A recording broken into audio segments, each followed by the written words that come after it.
The best part about the end of one year is the beginning of the new one. 2023 was hard on a lot of Canadians, but according to a recent poll, people are feeling a lot more optimistic about 2024 and that it will be a lot better. So I took to downtown Edmonton to find out how Edmontonians feel about the new year. I think it might be more or less the same as last year. The data collected by the Angus Reid Institute looks into the optimism Canadians have for 2024.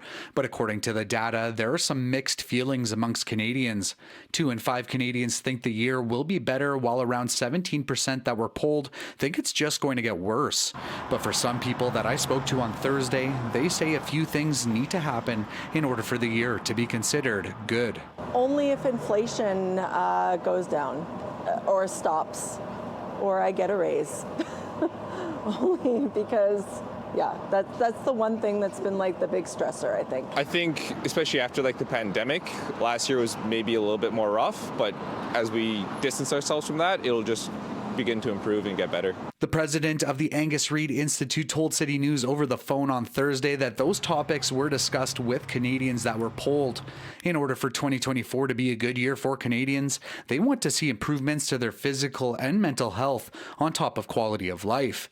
And pressures associated with those adjustments are affected by the cost of living in the country. You're much more likely to be facing this year with that a more negative or a more pessimistic mindset. And again, so much of that is driven by what's going on in people's stress levels and particularly related to their finances. From Edmonton, Adam Zaccarelli, City News.